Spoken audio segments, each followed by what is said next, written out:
வணக்கம் நேர்கள் அனைவருக்கும் இனிய மாலை வணக்கங்கள். வரவு செலவு திட்டம் 2021 சிறப்பு நிகழ்ச்சியினூடாக உங்கள் அனைவரோடும் இணைந்திருப்பதில் மிக மிக மகிழ்ச்சி நேர்களே. நேற்று முன்தினம், அதாவது 18ஆம் தேதி நவம்பர் மாதம், இலங்கை பிரதம மந்திரி மஹிந்த ராஜபக்ஷ அவர்களினால் புதிய அரசாங்கத்தின் கன்னி வரவு செலவு திட்டம் வெளியிட்டு வைக்கப்பட்டது.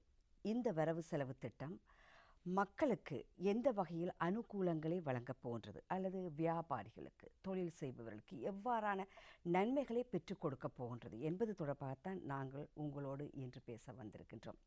இது வரவு செலவு திட்டத்தின் பார்வை என்று கூட கூறலாம். இந்த நிகழ்ச்சியை பற்றி பொதுவாக மக்களாகட்டும், வியாபாரிகளாகட்டும், தொழில் செய்பவர்களாகட்டும், இந்த வரவு செலவு திட்டத்தின் ஊடாக தங்களுடைய திட்டங்களை செவ்வனே செய்து வெற்றி பெறுவதற்கு இந்த வரவு செலவு திட்டத்தில் என்னென்ன விடயங்கள் சொல்லப்பட்டிருக்கின்றன. அது மாத்திரமல்ல, சென்ற வருடத்திலிருந்து இந்த வரவு செலவு திட்டத்தில் எவ்வாறான மாற்றங்கள் ஏற்படுத்தப்பட்டிருக்கின்றன, அல்லது புதிய திட்டங்கள் ஏதாவது வகைப்படுத்தப்பட்டிருக்கின்றன என்ற அறிவினை மக்களுக்கு போட்டும் வகையில்தான் இந்த நிகழ்ச்சியினூடாக நாங்கள் உங்களை சந்திக்கின்றோம். முக்கியமாக கோவிட்-19 நோய் காரணமாக எல்லோருமே பாதிக்கப்பட்ட நிலையில் இருக்கின்றார்கள். தங்களுடைய இயல்பு வாழ்க்கையில் இருந்து மீள வர முடியாத ஒரு நிலைமைக்கு, ஒரு ஸ்தம்பித நிலை அடைந்திருக்கின்றது என்று சொல்லலாம். இந்த பிரச்சனையிலிருந்து மக்கள் வெளிவருவது எவ்வாறு? இதற்கு இந்த வரவு செலவு திட்டத்தில் ஏதாவது நல்ல அனுகூலங்கள் சொல்லப்பட்டிருக்கின்றன. பாடசாலை விஷயங்களில், கல்வி விஷயங்களில், மீன்பிடித்துறை விஷயங்களில், அல்லது பெருந்தோட்ட துறை சம்பந்தமான விஷயங்களில் இந்த வரவு செலவு திட்டத்தில் என்னென்ன விடயங்கள் சொல்லப்பட்டிருக்கின்றன, அதற்கான பூர்ண அறிவை மக்களுக்கு விளங்கப்படுத்தும் வகையில் தான் இன்றைய நிகழ்ச்சியின் ஊடாக நாங்கள் உங்களை சந்திக்கின்றோம். பொருத்தமான ஒருவரைத்தான் நாங்கள் இந்த நிகழ்ச்சிக்கு அழைத்து வந்திருக்கின்றோம். இணைந்திருக்கின்றார் சார்ட்டர்ட் அக்கவுண்டன்ட், டேக்ஸ் கன்சல்டன்ட், அதாவது பட்டய கணக்காளர், வரி ஆலோசகர் ஏஜிஎஸ் சுவாமிநாதன் சர்மா அவர்கள் எங்களோடு இணைந்திருக்கின்றார். வணக்கம். வணக்கம். நல்லா இருக்கிறீங்களா? நீங்கள் எப்படி சும்மா இருக்கீங்க? நல்லா இருக்கிறோம். மிகவும் சந்தோஷமான விஷயம். பிரதம மந்திரி அவர்களினால் நேற்றைய முன்தினம் இந்த வரவு செலவு திட்டம் வெளியிட்டு வைக்கப்பட்டிருக்கின்றதே இல்லையா? உங்களுடைய பார்வையில் என்ன சொல்வீர்கள்? நீங்கள் எவ்வாறு இந்த வரவு செலவு திட்டத்தை நீங்கள் பார்க்கின்றீர்கள்? ஆமாம், நீங்கள் சொன்னது போன்று ஒரு ஸ்தம்பிதமான நிலையில் இலங்கை மக்கள் மாத்திரமல்லாது முழு உலகமுமே ஒரு ஸ்தம்பித நிலையை அடைந்துள்ளது.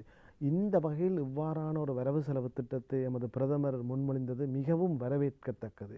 ஏனென்று சொன்னால், இலங்கை அரசாங்கமானது வருமானமானது குறைவடைந்து காணப்படுகின்றது. அதே நேரம் செலவுகள் அதே மாதிரித்தான் இருக்கிறது, அல்லது செலவுகள் கூடி காணப்படுகின்றது. அந்த வகையில் வரவு செலவு திட்டம் செய்வதுதான் மிகவும் சாதுரியமான ஒரு செயல் என்று சொல்ல வேண்டும். அந்த வகையில் மக்களுக்கு ஒரு வழியை கொடுக்காமல் எவ்வாறு தமது திட்டங்கள், ஏனென்றுதான் இது புதிய அரசாங்கம் வந்துள்ளது. புதிய அரசாங்கங்கள் புதிய கொள்கைகளை மக்களுக்கு சொல்ல வேண்டிய கடமையும் இருக்குது. அந்த கொள்கைகளை நிச்சயமாக செயற்படுத்த வேண்டும்.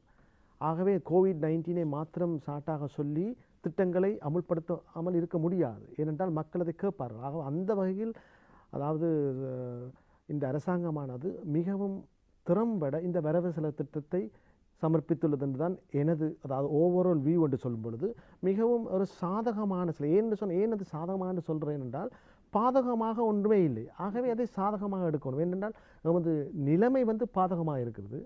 ஆகவே இந்த வரவு செலவு திட்டத்தில் ஒரு பாதக ப்ரப்போசலும் இல்லாத காரணத்தால் இது உண்மையாகவே நல்ல வரவு செலவு திட்டமாக முழுமையாக பார்க்கக்கூடியதாக இருக்கின்றது. அதுபோலவே வரி சம்பந்தமாக மக்கள் திருப்திப்படும் வகையில் என்ன கூறப்பட்டிருக்கின்றது இந்த வரவு செலவு? ஆமாம், வரவு செலவு திட்டம் என்றாலே மக்கள் வரி சம்பந்தமாக என்ன முன்மொழியப்பட்டுள்ளது. ஏனென்று சொன்னால், நமது நாடு 90% அல்லது 80% எஸ்எம்இ செக்டர், சிறிய மற்றும் நடுத்தர வியாபாரம் செய்பவர்கள் தான் கூடுதலாக இருக்கின்றார்கள். அவர்கள் இந்த பட்ஜெட்டை உன்னிப்பாக கவனித்து வருவார்கள். வரி சம்பந்தமாக எவ்வாறான மாற்றங்கள் அரசாங்கமானது செய்துள்ளது, எவ்வாறான முன்மொழிவுகளை வைத்துள்ளது, தற்சமயம் உள்ள வரி கட்டமைப்பிலிருந்து எவ்வாறான மாற்றங்களை ஏற்படுத்த உள்ளது. ஏன்னு சொன்னால், அந்த வகையான சட்டங்கள் அவர்களுடைய தனிப்பட்ட வியாபாரத்தையும் தமது வாழ்க்கையும் நிச்சயமாக பாதிக்கும். ஆக அந்த வகையில் ஒவ்வொருத்தரும், அதாவது சிறிய பெட்டிக்கடை வியாபாரம் தொடக்கம் பெரிய வியாபாரம் செய்பவர்கள் ஆவலுடன் எதிர்பார்த்த இந்த வரவு செலவு திட்டத்தில் வரியானது மிகவும் சாதுரியமாக கையாளப்பட்டுள்ளது. அதாவது வரியில் 2 வகையான மாற்றங்களை அவர் செய்துள்ளார். அதாவது வரி கட்டமைப்பு மாற்றம் என்று சொல்லலாம், அதாவது ஸ்ட்ரக்சரல் சேஞ்சஸ் என்று சொல்லலாம். அதுக்கு பின்பாடு இண்டிவிஜுவல் வரி சம்பந்தமாகவும் மாற்றங்களை செய்துள்ளார். அதாவது மிகவும் முக்கியம் என்று சொன்னால் அந்த கட்டமைப்பு மாற்றத்தை செய்யாமல் வரியை மாற்றுவது என்பது முழுமையாக அதனுடைய பயனை பெற முடியாது. கடந்த காலத்தில் நாம் பார்த்துள்ளோம், வரியை மாற்றுகின்றார்கள், ஆனால் இந்த கட்டமைப்பை மாற்றாமல் முழுமையாக அமுல்படுத்த முடியாமல் இருந்தது. அதற்காக பிரதம மந்திரி நிதியமைச்சர் என்ற முறையில் நன்றாக அவருக்கு நல்ல அனுபவம் இருக்கு. அவர் பல வருடங்களாக நிதியமைச்சராக இருந்து பல வரவு செலவு திட்டத்தை சமர்ப்பித்து, அதாவது அவருக்கு தெரியும் என்ன செய்யலாம் என்ன செய்யக்கூடாது. அந்த வகையில் அவர் இந்த வரவு செலவு திட்டத்தில் வரி கட்டமைப்பு, அதாவது inland revenue department, exercise department போன்ற வருமானம் பெற்றுக் கொடுக்க அரசாங்கத்துக்கு வருமானம் பெற்றுக் கொடுக்கின்ற நிர்வாக கட்டமைப்பில் மாற்றம் செய்துள்ளார். ஆகவே வரி செலுத்துவராகவும் இருக்கலாம், அரசாங்கத்தில் வரியை கலெக்ட் பண்ண, அதாவது வருமானத்தை அரச ஊழியர் கூட இனி ஒரு சாட்டாக சொல்ல முடியாது, அந்த நிர்வாகம் இப்படி இருக்கிறது, அந்த சட்ட சிக்கல் இருக்கு என்று ஒரு வகையான சாட்டும் இனி சொல்ல முடியாது. இது உண்மையாகவே ஒரு செக்மேட் என்று தான் சொல்லணும். அதாவது அரச ஊழியருக்கும் இது ஒரு கஷ்டமான நிலைமை, அதே மாதிரி வரி செலுத்துவர்களும் இனி ஒரு சாட்டும் சொல்ல முடியாதவாறு வரி கட்டமைப்பு மாற்றமும் வரியில் மாற்றம் கூட செய்திருந்தார். அந்த வகையில் இந்த வரி முன்மொழிவானது மிகவும் வரவேற்கத்தக்கது என்று தான் நான் கருதுகின்றேன். வரி என்று சொல்லும் பொழுது எனக்கு இன்னும் ஒன்று ஞாபகம் வருகின்றது. இப்பொழுது வங்கிகளை பொறுத்தவரையில் காலம் செல்ல செல்ல செல்ல இந்த வட்டி வீதம் இல்லையா, அது கூட மிக குறைந்த நிலையில் காணப்படுகின்றது, வந்து கொண்டே இருக்கின்றது. அதற்கும் இதற்கும் ஏதாவது தொடர்பு சம்பந்தம் இருக்கின்றதா? ஆமாம், என்று சொன்னால் வங்கி வீதங்கள் அவர்கள் கொடுக்கும் வங்கி, நீங்க சொன்னீங்கள் அந்த வங்கி வைப்புக்குரிய இன்ட்ரெஸ்ட் இன்கம். ஆமாம், என்று சொன்னால் இலங்கை போன்ற வளர்ச்சியடைந்த நாடுகளில் இன்ட்ரெஸ்ட் கூடுதலாக இருக்கு. இன்ட்ரெஸ்ட் என்று சொல்லும் பொழுது கடனுக்குரிய வட்டியும் கூடுதலாக இருக்கின்றது, அதே நேரம் வைப்பில், அதாவது ஃபிக்ஸ்ட் டிபாசிட் சேவிங் டிபாசிட்டுக்கு இருக்கிற வட்டி வருமானமும் கூடுதலாக இருக்கின்றது. அது உண்மையாகவே ஒரு நல்லதென்று சொல்ல முடியாது. ஏனென்றால் பொருளாதாரத்தில் வளர்ச்சி அடைந்த நாடுகளை பார்க்கும் பொழுது இந்த வட்டி வீதமானது மிகவும் 1, 2, 3, ஜப்பானில் பார்த்தீங்கன்னா 0 என்று சொல்லலாம். அந்த வகையில் வைத்திருந்தால்தான் மக்கள் வியாபாரத்தில் அதை முதலீடு செய்து அதன் வழியாக புதிய தொழில் வாய்ப்புகள் போன்ற ஏற்படும். அந்த வகையை நோக்கித்தான் இந்த அரசாங்கமானது அந்த வட்டியை குறைத்துள்ளது. வட்டி என்று சொல்லும் பொழுது வங்கி கடனுக்கான வட்டியையும் குறைத்துள்ளது, அதே நேரத்தில் வைப்பு வட்டிக்கும் குறைவடைந்துள்ளது. ஆகவே அந்த வகையில் ரெண்டும் சாதகமாகத்தான் காணப்படுகின்றது. அப்படி என்று சொன்னால் தனிநபர் வருமான வரி நாங்கள் இப்பொழுது பார்க்கணும், இந்த வரி மாற்றங்களை கேட்டீர்கள். அந்த வகையில் இந்த வரி மாற்றமானது நாங்கள் டிரெக்ட் டேக்ஸ் இன்டிரெக்ட் டேக்ஸ் என்று சொல்லுவோம்.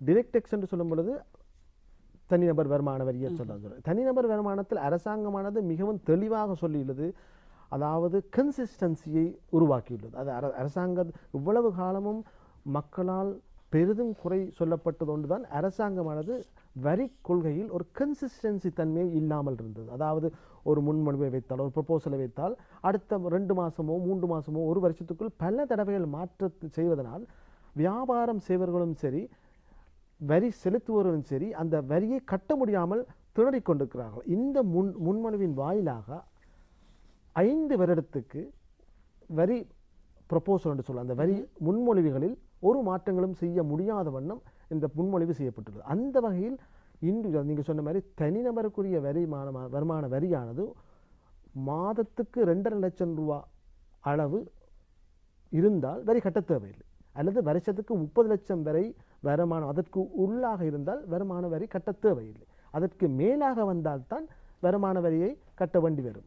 அதே நேரம் இந்த முன்மொழிவில் ஒரு மிகவும் அனுகூலமான ஒரு முன்மொழிவானது மாதம் 1 லட்சம் ரூபா, அதாவது வருஷத்துக்கு 12 லட்சம் ரூபாவாக, அதை மேக்சிமம் லிமிட் என்று சொல்வார்கள், சில செலவுகளை செய்தால் அந்த செலவுகளையும் நீங்கள் வருமானத்திலிருந்து செலவாக கழிக்கக்கூடிய தன்மையை ஏற்படுத்தியுள்ளது. அந்த மிகவும் சாதகமான, அதாவது என்ன என்று சொன்னால் நீங்கள் ஹவுசிங் லோன் இன்ட்ரெஸ்ட் எடுத்தால் அந்த இன்ட்ரெஸ்டை கழிக்கலாம், அதே நேரம் மெடிக்கல் இன்சூரன்ஸ் இருந்தால் அதையும் கழிக்கலாம், அதே மாதிரி அதாவது லோக்கலாக, அதாவது இலங்கைக்குள் நீங்கள் செய்த எஜுகேஷனல் எக்ஸ்பென்சஸ் கூட கழிக்கக்கூடியதாக இருக்கின்றது. இல்லாத விடத்து Ilangai listed company, share market listed கம்பெனியில் 1 லட்சம் ரூபா மாதாந்தம் பெறுகின்ற, அதாவது அந்த வகையில் நீங்கள் இன்வெஸ்ட் பண்ணினால் அந்த 1 லட்சத்தையும் ஷேர் மார்க்கெட்டில் இன்வெஸ்ட் பண்ணலாம், அல்லது ட்ரெஷரி கவர்மெண்ட் ட்ரெஷரி பில்லில் இன்வெஸ்ட் பண்ணினால் அந்த வகையான 4-5 செலவுகளை கூட நீங்கள் கழிக்கக்கூடியதாக இருக்கும். ஆகவே 2.5 லட்சம் ரூபாவாக டேக்ஸ் ஃப்ரீ அலவன்ஸாகவும் 1 லட்சம் ரூபா டிடக்டபிள் எக்ஸ்பென்சஸாகவும் தந்துள்ளார்கள். ஆகவே 3.5 லட்சம் ரூபா வரையும் உங்களுக்கு வருமான வரியே இல்லை. இது மிகவும் மிகவும் வரவேற்கத்தக்கது. ஏனென்று சொன்னால் இவன் வளர்ச்சி அடைந்த நாடுகளை ஒப்பிடும் பொழுது கூட இவ்வகையான ஒரு வரி சலுகையை எந்த அரசாங்கம் கொடுத்ததில்லை என்றே. ஆகவே தனி வருமானம் என்று சொல்லும் பொழுது பெரிய மாற்றங்கள் கொண்டுவரவில்லை. மிகவும் முக்கியமான என்னென்ன இந்த பிரதம மந்திரி சொல்லினார், இந்த வரி முன்மொழிவானது இன்னும் 5 வருடத்துக்கு இவ்வாறாக இருக்கும் என்று சொல்லிவிட்டார். அதுதான் மிகவும் வரவேற்கத்தக்கது என்று இந்த தனிநபர் வருமானத்தை நல்ல ஒரு விஷயம் தான். நாங்கள் பிற நாடுகளை பார்க்கும் பொழுது கூட $1 கூட இல்லையா அங்கே வரி செலுத்த வேண்டிய ஒரு நிலைமை ஏற்பட்டிருக்கின்றது. ஆனால் அது எங்களுடைய நாட்டில் இல்லை. உண்மை அதைத்தான் நாங்கள் உண்மை ஒண்டர் ஆஃப் ஏஷியான்னு சொல்லலாம். உண்மையாகவே இலங்கை ஒரு சொர்க்காபரி, அழகிலும் மாத்திரமில்லை டெக்ஸிலும் என்றே நான் சொல்லுகின்றேன். ஆமாம், நல்லது. அது போலவே ஜிஎஸ்டி வரி கூட அறிமுகப்படுத்தப்பட்டிருக்கின்றது இல்லையா? ஆமாம் ஆமாம். அதை பற்றி என்ன சொல்லுங்கள்? ஆமாம், ஜிஎஸ்டி என்று சொல்லும்போது நாங்கள் இப்போ தனிநபர் இந்த வரியை பார்த்தோம். ஜிஎஸ்டி என்பது இன்டிரெக்ட் டெக்ஸ் என்று சொல்கிறோம். டிரெக்ட் டெக்ஸை பார்த்தோம். இன்டிரெக்ட் டெக்ஸ் என்ற கட்டமைப்புக்கெல்லாம் ஜிஎஸ்டி வருகிறது. ஏற்கனவே ஜிஎஸ்டி என்ற டேக்ஸ் இருந்தது, அதை மாற்றித்தான் வெட் என்ற ஒரு வரி வந்தது. ஆனால் இந்த முன்மொழிவு மூலமாக எஸ்எஸ்ஜிஎஸ்டி என்று தான் உண்மையாக சொல்ல வேண்டும். ஏனென்று சொன்னால் சிம்பிள் என்ற கருதி ஸ்பெசிஃபிக், அதாவது எஸ்எஸ்ஜிஎஸ்டி இருந்து ஜிஎஸ்டி ஆனது அறிமுகப்படுத்தப்பட்டது. ஜிஎஸ்டி வந்து எல்லாருக்கும் இல்லை, 5 துறை சார்ந்த தொழிலில் ஈடுபவர்களுக்கு மாத்திரம்தான் அந்த ஜிஎஸ்டி ஆனது வரியானது கொண்டு வரப்பட்டுள்ளது. உதாரணமாக அது என்ன என்று சொன்னால், அதாவது அந்த ஜிஎஸ்டி வந்து எல்லோருக்குமாக இல்லாமல் குறிப்பிட்ட 5 துறை அது சார்ந்த அவர்களுக்கு மாத்திரமாகத்தான் அந்த, அதாவது வெஹிக்கிள் வாகனம் சம்பந்தமான இறக்குமதி சம்பந்தமாக இருக்கலாம், டெலிகம்யூனிகேஷனாக இருக்கலாம் போன்ற 5 துறைகளுக்குத்தான் அந்த ஜிஎஸ்டியை முன்மொழியப்பட்டுள்ளது. ஆகவே ஏன் இந்த ஜிஎஸ்டி கொண்டு வந்தால் ஏனென்றால் இலங்கையில் இலங்கை அரசாங்கத்துக்கு வருமானத்தை இட்டு கொடுக்கிற துறையாக inland department, customs, exercise department போன்ற துறைகள் இருக்கின்றது. ஆகவே ஒவ்வொரு துறையும் இந்த வியாபாரத்துக்கு வெவ்வேறு வகையான வரியை அறவிடுவதனால் வியாபாரம் செய்பவர்கள் அவர்களால் தங்களுடைய காஸ்ட் என்று சொல்வார்கள், உற்பத்தி செலவையோ அல்லது ஒரு பொருளுக்குரிய செலவை நிர்ணயிக்க முடியாத ஒரு கஷ்டமான நிலை இருந்தார்கள். ஏன்னு சொன்னால் இன்டர்னல் டிபார்ட்மெண்ட் ஒரு வகையான டேக்ஸை போடுகின்றது, எக்ஸைஸ் டிபார்ட்மெண்ட் ஒரு வகையான டேக்ஸை போடுகின்றது, கஸ்டம்ஸ் ஒரு வகையான டேக்ஸை போடு, இவ்வாறு மாறி மாறி ஒரு செலவுகளை டேக்ஸை போடும் பொழுது வியாபாரிகளுக்கும் தெரியாது எவ்வளவு காஸ்ட், அதே நேரம் நுகர்வோருக்கும் இது கஷ்டமாக இருக்குது. ஏனென்றால் அதனால் விலையானது ஒரு நிலையான தன்மையில் இல்லாமல் இருக்கிறது. ஆகவே இந்த முறைமையை மாற்றுவதற்காக தான் சிம்பிளிஃபை ஜிஎஸ்டி என்று கொண்டு வந்துள்ளார்கள். சிம்பிளிஃபை ஜிஎஸ்டி என்ற ஒரு திட்டத்தை கொண்டு வந்துள்ளார்கள். அது மிகவும் வரவேற்கத்தக்கது என்று தான் கருதுகிறேன். ஏனென்றால் அவ்வாறு கொண்டால்தான் எல்லோருக்கும் தெரியும் ஒரு ஸ்ட்ரெயிட் ஃபார்வர்ட் டேக்ஸ் இந்த வகையான தாக்கம் ஏற்படுகின்றது, முடிந்தால் இதை நாங்கள் செய்வோம் என்ற முறைமையின் கீழ் இந்த டேக்ஸானது வந்துள்ளது என்று சொல்லலாம். அதே போலவே ஜனாதிபதி கோட்டாபய ராஜபக்ஷ அவர்கள் சொல்லியிருக்கின்றார்கள், உள்நாட்டு உற்பத்திகளை நாங்கள் அபிவிருத்தி செய்வதன் ஊடாக பொருளாதாரத்தை நாங்கள் மேம்படுத்தலாம் என்று கூட, பொருளாதார பிரச்சனையை நாங்கள் வளர்ச்சியுற செய்யலாம் என்று கூட ஜனாதிபதி அவர்கள் சொல்லியிருக்கின்றார்கள். அந்த வகையில் அந்நிய செலாவணியை மீட்டு தருகின்ற ஒரு முக்கிய துறை தான் இந்த தேயிலைத்துறை இல்லையா? தேயிலைத்துறைக்காக கஷ்டப்படும் தோட்ட தொழிலாளர்களுக்கான அந்த 1000 ரூபாய் சம்பள பிரச்சனை எவ்வாறு நோக்கப்படுகிறது? உங்களுடைய பார்வை என்ன? ஆமாம், இது மிகவும் வரவேற்கத்தக்கது. ஏனென்று சொன்னால் அந்த தோட்ட தொழிலாளர்கள் மிகவும் கஷ்டப்பட்டு அந்த இடத்துக்கு சென்று வந்தால் தான் தெரியும் எவ்வளவு கஷ்டப்படுகிறார்கள் என்று.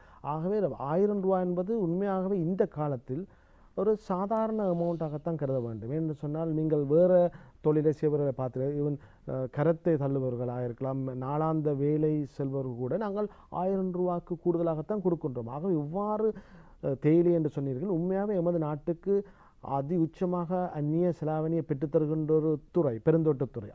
அதில் தங்களது இரத்தத்தை தங்களது வாழ்க்கையை இந்த நாட்டுக்காகவும் மக்களுக்காகவும் தருகின்ற தொழிலாளருக்கு 1000 ரூபாவானது இந்த பட்ஜெட்டின் மூலமாக பட்டுள்ளது மிகவும் வரவேற்கத்தக்க. ஏனென்று சொன்னால் வசிஷ்டர் வாயால் பிரம்மரிஷி என்று சொல்வார்கள். ஏனென்று சொன்னால் எமது பிரதம மந்திரியே சொல்லிட்டார். இனி அதை நிச்சயமாக எல்லா நிறுவனங்களும் பின்பற்றத்தான் வேண்டும். அது மாத்திரமில்லாது முன்மொழிவு மாத்திரம் இல்லாமல், ஏனென்று சொன்னால் எமது நாட்டில் ஒரு பிரச்சனை இருக்கின்றது. முன்மொழிஞ்சிட்டு போயிடுவார்கள், அப்புறம் ஒரு கமிஷன் ஒன்று போடுவார்கள். அந்த கமிஷன் கதைக்குள் பல வருஷங்கள் போய்விடும்.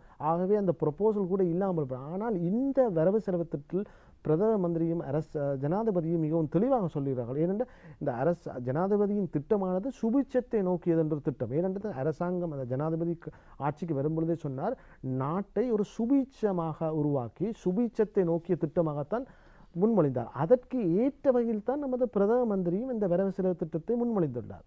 அந்த வகையில் இந்த 1000 ரூபாய் முன்மொழிவு வெறும் வாய்ப்பேச்சு இல்லாமல் சொல்லியுள்ளார். ஜனவரி மாதம் 1ஆம் தேதியிலிருந்து 21 கட்டாயம் இதை அமுல்படுத்த வேண்டும். இல்லாத தோட்ட நிர்வாக கம்பெனிகளை கூப்பிட்டு கதைத்து உங்களால் ஏன் முடியவில்லை என்று சொன்னால், அரசாங்கமானது பிரைவேட்டைசேஷன் முறையில் இந்த தோட்டத்தை அவர்கள் கொடுத்தார்கள்.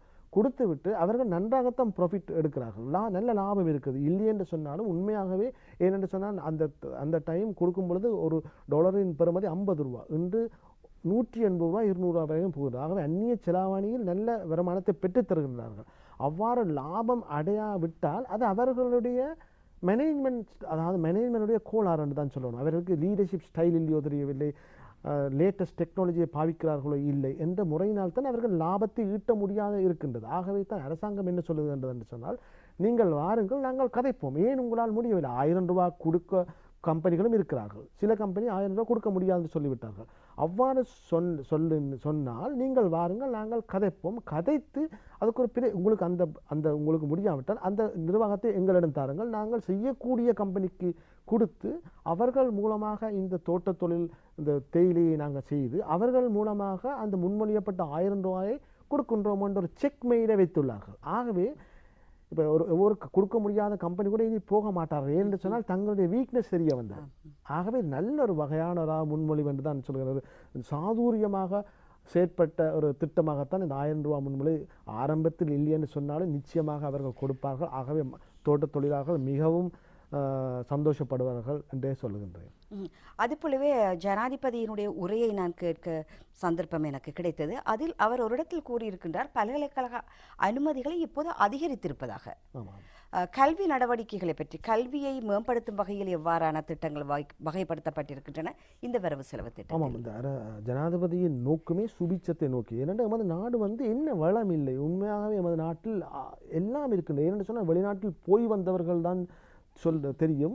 நிச்சயமாக இந்த நாட்டில் என்ன இல்லை, எல்லாமே இருக்கின்றது. ஆகவே நாம் சுபீட்சத்தை அடைவதற்கு பெரிய கஷ்டம் இல்லை. அந்த சுபீட்சத்தை அடைவதற்கு திட சங்கத்திரம், அதாவது கன்சிஸ்டன்சி பாலிசி அண்ட் ஒரு ஊண்டி சொல்லுகின்ற ஒரு லீடர் தேவைப்பட்டது. அந்த வகையில் ஜனாதிபதி அமைந்துள்ளார். அந்த வகையில் தான் இந்த சுபீட்சத்தை நோக்கிய திட்டத்தின் மூலமாக இந்த பிரதம மந்திரியின் கையில் எடுத்துக்கொண்டு நல்ல முறையில் செயல்படுத்த அந்த வகையில் முன்மொழியப்பட்டு தான் இந்த பல்கலைக்கழகத்துடைய உள்வாங்கலை கூடுதலாக என்று சொன்னால், வெளிநாடுகளை பார்த்தீர்கள் என்று சொன்னால் எல்லோரும் கையில் ஒரு டிகிரி வச்சிருக்கிறார்கள். ஆனால் இலங்கை கல்வி ஸ்டாண்டர்டு சொன்னால் கல்வியின் தரமானது மிகவும் உயர்ந்ததானது. ஆகவே ஒரு கட்டமைப்பு கீழ் நீங்கள் யூனிவர்சிட்டிக்கு போக முடியாது என்று சொல்லும் பொழுது அவர்கள் என்ன செய்கின்றார்கள் என்று சொன்னால், வெளிநாடு செல்கின்றார்கள் அல்லது வெளிநாட்டு பல்கலைக்கழகத்துக்கு சென்று தமது பெருந்தொகையான பணத்தை செலவழிக்கின்றார்கள். அவ்வாறு பல வெளிநாட்டு யூனிவர்சிட்டிஸ் இலங்கையில் அல்லது ஆன்லைன் மூலமாக தமது கல்வியை விரிவுபடுத்துவதன் வாயிலாக 2 குவாலிஃபிகேஷன் 2 C இருந்தால் A லெவலில் ஈவன் O லெவலில் இருந்தால் கூட போதும், நீங்கள் டிகிரி செய்யலாம் என்ற முறையில் எமது வளங்கள் எமது பணத்தை அவர்கள் ஒரு சிஸ்டமேட்டிக் முறையில் எடுத்து செல்கிறார்கள். அதை அரசாங்கம் சாதுரியமாக இனங்கண்டு இலங்கை மாணவர்கள் அனைவருக்கு, என்று சொல்ல எல்லோருமே டாக்டராகவோ இன்ஜினியராக வர முடியாது, அது வரவும் தேவையில்லை. ஒவ்வொருத்தருக்கும் ஒவ்வொரு திறமை இருக்கும். அந்த வகையில் இந்த கல்வியை நிச் ட்ரேட் என்று சொல்வாங்க. அதாவது உங்களுக்கு ஓவியம் தெரிந்தால் அதில் வரலாம், நீங்கள் மியூசிக் தெரிந்தால் வரலாம், நல்லா பாடுவீர்களா வரலாம், மிருதங்கம் வாசிக்கிறீங்களா வரலாம், நீங்கள் நல்ல ஸ்போர்ட்ஸ் செய்வீங்களா அவர்களுக்கும். ஆகவே நீங்கள் என்னென்ன துறையில் இருக்கிறீர்களோ அந்த துறை சார்ந்த யூனிவர்சிட்டியில் கல்கை முறைகளை விரிவுபடுத்தியுள்ளார். அதன் வாயிலாக யூனிவர்சிட்டியில் உள்வாங்கப்படுகின்ற மாணவரின் எண்ணிக்கையானது கூடுதலாக உள்ளது. ஆகவே ஏ லெவல் செய்த மாணவர்கள் ஏதோ ஒரு வகையில் யூனிவர்சிட்டி செல்லக்கூடிய வாய்ப்பு இருக்கின்றது. ஆகவே மாணவர்கள் ஒரு 5 வருடத்தில் முழுமையாக ஒரு துறையில் ஒக்கிப்பை பண்ணியிருக்கிறார்கள். அவ்வாறு இருப்பதன் வாயிலாக 5 வருடத்தில் எமது முழு நாடுமே ஒரு கல்வியில் மேன்மை தாங்கிய நிலையை அடைக்கக்கூடிய இருக்கு. அது மாத்திரமல்லாது ஜனாதிபதியும் சொல்லியிருந்தார், பிரதம மந்திரியும் சொல்லியிருந்தார், அந்த யங் ஏஜில் சும்மா விட்டால் ஏதாவது குழப்படி செய்வார்கள், ஏதாவது தமது வாழ்க்கையை கெடுத்து விடுவார்கள். ஆகவே அந்த வகையில் இந்த முன்மொழி ஏனென்றால் கல்வி என்று சொல்லும் பொழுது எக்ஸாம் வரும், படிப்பியும் அசைன்மெண்ட் செய்ய வேணும். அந்த வகையில் ஒரு மாணவர்கள் அது உண்மையாகவே பெற்றோர்கள் இதை வரவேற்பார்கள். ஏனென்று சொன்னால் இந்த இளம் மாணவர்களோ மாணவிகளோ கண்ட்ரோல் பண்ணுறது மிகவும் கஷ்டம். ஆக எவ்வாறான கற்கை நெறிகளுக்கு அவர்கள் சென்று விட்டால் என்றால் அவர்கள் ஏதோ படித்து 5 வருஷத்தில் கையில் ஒரு டிகிரியோடு வருவார்கள். அவ்வாறு வரும் பொழுது அவர்களுக்காக வேலை வாய்ப்பு கூட திட்டங்கள் அமுல்படுத்தப்பட்டது. ஆகவே இவ்வாறான அதிக கூடுதலான மாணவர்களை யூனிவர்சிட்டிக்கு உள்வாங்குகின்ற திட்டமானது அதாவது இதை இப்போது விளங்காது ஒரு மரம் நடுவது போன்று அதனுடைய பலத்தை நாம் 5-10 வருஷத்துக்கு நிச்சயமாக பெற்றே தீர்வோம் என்று கூறுகின்றேன். அதுபோலவே அரசாங்க திணைக்களங்கள் அல்லது அமைச்சுக்கள் இவ்வாறான இடங்கள் பணிபுரிபவர்கள் அவர்களுக்கான நான் கேள்விப்பட்டபடியால் நான் சொல்கிறேன், இந்த வரவு செலவு திட்டத்தில் சொல்லப்பட்டிருக்கின்றது 2 தொழில் செய்யலாம் என்று இம்முறை சொல்லப்பட்டிருக்கின்றது. அது உண்மையா? ஆமாம், இது ஒரு மிகவும் மிகவும் வரவேற்கத்தக்கது. என்ன சொன்னால் இதுவரைக்கும் அதற்கான அனுமதி வழங்கப்பட்டது இல்லை, இம்முறை வழங்கப்பட்டிருக்கின்றது என்று. ஆமாம், ஒஃபிஷியலாக வழங்கப்பட்டது, ஸ்பெஷல் பெர்மிஷன் எடுத்துக்கூடியது. ஆனால் இந்த வரவு செலவு திட்டத்தில் முன்மொழியப்பட்டுள்ளது என்னவென்றால் அரசாங்கத்தில் பெரிய எக்ஸிகூட்டிவ் லெவலில் இருக்கிறவர்களுக்கு இல்லை. ஏன்னு சொன்னால் டிரெக்டர் போர்டில் அல்லது அட்வைசரி போர்டில் இருப்பவர்கள் வேறு ப்ரைவேட் இன்ஸ்டிடியூஷனில் வேலை செய்தால் அவர்களுடைய கன்ஃப்ளிக்ட் ஆஃப் இன்ட்ரெஸ்ட் வந்துடும். அதாவது அரசாங்கத்தில் இப்போ உதாரணமாக வரி கமிஷனராக இருந்து கொண்டு அவர் ப்ரைவேட்டுக்கு அட்வைஸ் பண்ண போனால் அவர் அரசாங்கத்தின் வருமானத்தை ஈட்டி கொடுக்க வேலை செய்வாரா அல்லது டேக்ஸ் பிளானிங் ப்ரைவேட் கம்பெனிக்கு செய்வாரா என்ற கன்ஃப்ளிக்ட் ஆஃப் இன்ட்ரெஸ்ட் அவ்வாறு இல்லாத மக்கள், அரசாங்கத்தில் உள்ள ஊழியர்கள் வேலை நேரம் தவிர்ந்த நேரத்தில், உதாரணமாக வேலை நேரம் 5 மணிக்கு முடிந்தால் பின்பாக அல்லது வேலை இல்லாத நாட்களில் அவர்கள் தங்களுடைய திறமை, உதாரணமாக ஸ்கில்ஸ் இருக்கும், ஒவ்வொருத்தருக்கும் ஒவ்வொரு ஸ்கில் இருக்கும். சில நேரத்தில் ஒரு அரசாங்கத்தில் வேலை செய்யும் பொழுது அந்த ஸ்கில்ஸை முழுமையாக பாவிக்க முடியாத ஒரு சிக்கல் இருக்கலாம். உதாரணமாக நாம் கண்டிருக்கிறோம், நன்றாக படித்த லாயர்ஸ் இன்கம் டேக்ஸில் வேலை செய்வார். ஆக அவர் படித்ததோ சட்டம், ஆனால் வேலை செய்வார் இன்கம் டேக்ஸில். அதே மாதிரி நல்ல ஒரு டீச்சர், ஒரு நல்ல மேத்ஸ் டீச்சராக இருக்கலாம் அல்லது ஒரு சயின்ஸ் டீச்சராக இருக்கலாம், பள்ளிக்கூடத்தில் வேக்கன்சி இல்லாத காரணத்தால் ஆர்ட்ஸ் படிப்பிச்சு கொண்டிருப்பார். ஆகவே அவருடைய ஸ்கில் இல்லாமல் அதாவது மழுங்கடிக்கப்பட்டது. ஆகவே இவ்வாறான சந்தர்ப்பத்தின் வாயிலாக அவர்கள் என்ன செய்யலாம் என்று சொன்னால், அரசாங்க வேலை நேரம் தவிர்ந்த நேரத்தில் தமதுக்கு என்ன துறையில் முடியுமோ பிரைவேட்டாக வேலை செய்யக்கூடிய தன்மையை இந்த வரவு செலுத்தல் ஒஃபிஷியலாக வழங்கியுள்ளார்கள். அப்படின்னா சட்ட ரீதியான அனுமதி பெற வேண்டுமா? இல்லை, இது அப்படி. ஆனால் நாங்கள் என்ன செய்ய வேண்டாம், அதாவது கன்ஃப்ளிக்ட் ஆஃப், அதாவது நார்மல் எம்ப்ளாயிஸ் என்றாலும் சட்ட சிக்கல் வராதவனா, அதாவது கன்ஃப்ளிக்ட் ஆஃப் இன்ட்ரெஸ்ட் வரும் பொழுது எங்கே நீங்கள் முழுமையாக வேலை செய்கிறீர்களோ அதுக்குத்தான் நீங்கள் வீடு செய்ய வேணும். அவ்வாறு இல்லாத சமயத்தில் பெர்மிஷன் எடுக்க தேவையில்லை. ஆனால் ஒரு கோட் ஆஃப் எத்திக்ஸ் என்று சொல்வார்கள், அந்த வகையில் கொடுத்தால் நல்லதென்று தான் இனி இன்னும் அந்த சட்டம் முன்மொழியப்பட்டுள்ளது. அதற்குரிய நடைமுறை எவ்வாறு செயற்படுத்த வேண்டும் என்பது இது வருங்கால ஒரு மாதத்தில் இந்த பாராளுமன்றத்தில் வரவு செலவு திட்டம் சம்பந்தமாக கலந்துரையாடல் நடைபெறும். அந்த வகையில் தான் தீர்மானிப்பது. அது மாத்திரமல்லாது அவ்வாறு நீங்கள் அந்த ஸ்கில்ஸை பயன்படுத்தும் பொழுது நீங்கள் ஒரு அது மாத்திரமல்ல, அது சொல்லுது அரசாங்கத்தில் அந்த அரசாங்கத்தினாலேயே முழுமையாக ஒரு ஒரு வேலை செய்வதற்கு ட்ரைனிங் கொடுக்க முடியாது. என்று சொன்னால் பெருந்தொகையான தொழிலாளர்கள் இருக்கின்றார்கள், மல்டி ஸ்கில் என்று சொல்வார்கள். உதாரணமாக மல்டி ஸ்கில் அரசாங்கத்தினால் ட்ரெயின் பண்ண முடியாது. ஆனால் இவ்வாறு வகையான ப்ரைவேட் ஃபேமில் வேலை செய்வதன் வாயிலாக அரசாங்க ஊழியரும் அந்த ப்ரைவேட் இன்ஸ்டிடியூஷனில் எவ்வாறு எஃபிஷியன்ட் அண்ட் எஃபெக்டிவாக வேலை செய்கிறார்களோ அந்த வகையான ட்ரைனிங்கை எடுக்கக்கூடியதாக இருப்பதனால் அரசாங்கத்துக்கு மறைமுகமான ஒரு பெனிஃபிட் இருக்கின்றது. அதே நேரம் அந்த அரசாங்கத்தில் உள்ள அனுபவத்தையும் அவர்கள் பிரைவேட்டுக்கு கொண்டே செல்கிறார். ஆகவே இவ்வாறான பிரிட்ஜிங் மெக்கானிசம் என்று சொல்வார்கள், அந்த வகையொன்று ஏற்படுகின்றது. அதாவது ஒரு இணைப்பொன்று ஒரு பாலமாக இது அமைகின்றது என்றே நான் கருதுகின்றேன். அப்படி நீங்களே சொல்லிவிட்டீர்கள், இப்போ ஒரு சிலர் வந்து தாங்கள் படித்த படிப்புக்கு ஏற்ற வேலை செய்வது இல்லை என்று சொல்லி, ஆமாம். இல்லையா? இவர்கள் 2 தொழில் செய்யாவிட்டாலும் கூட வேலை தவிர்ந்த நேரங்களில் சுய தொழில் வாய்ப்புகளை அவர்கள் ஏற்படுத்திக் கொள்ளலாம், இல்லையா?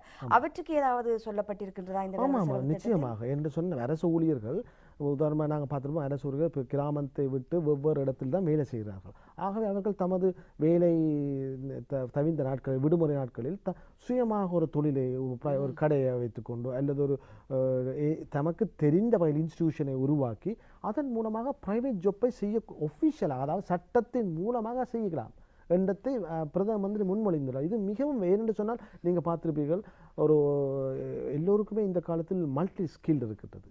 அந்த அரசாங்க ஊழியரான்னு சொல்லும் பொழுது அவர்கள் வந்து உண்மையாகவே அடக்கி ஒரு வட்டத்துக்குள்ளான் இருக்க வேண்டிய நிலையில் இருக்கிறார்கள். ஆகவே அவ்வாறான நிலையை தாண்டி அவர்கள் வந்து தமது திறமையை பல்வேறு வகையில் பாவிக்கக்கூடிய வகையில் இந்த திட்டமானது அமைந்துள்ளது. அப்படின்ற தொழிலை செய்யாதவர்களும் இருக்கின்றார்கள். அவர்களுடைய சுய தொழிலை மேம்படுத்துவதற்கான ஏதாவது திட்டங்கள் சொல்லப்பட்டிருக்கு? ஆமாம், இதுக்கு உதவும் வகையில் அவர்களுக்கு. ஆமாம், அரசு ஊழியருக்கு வட்டி குறைந்த வகையில் அதிகமாக 7% வட்டி வீதத்தில் நிலம் வேண்டுவதற்காகவோ அல்லது தமது அதாவது ஹவுசிங் லோன் அல்லது லேண்ட் வேண்டுவதற்காக மேக்சிமம் 7% ஹவுசிங் லோன் இன்ட்ரெஸ்ட் தருகிறார்கள். அது மாத்திரமல்லாது வெவ்வேறு வகையான அரசாங்க வங்கியிடமிருந்து இலகு வட்டி மூலமாக மூலதனத்தை பெற்றுக்கொடுக்கக்கூடிய தன்மையும் இருக்கின்றது. நீங்கள் ஏற்கனவே கூறியது போன்றது யூனிவர்சிட்டிக்கு உள்வாங்கப்படுகின்றது சொல்றீர்கள். உள்வாங்கப்பட்டு வருகின்ற மாணவர்கள் பெருந்தொகையாக ஒரு வருஷத்தில் வந்தால் அவர்களுக்கு எங்கே வேலை என்று கேட்பீர்கள்.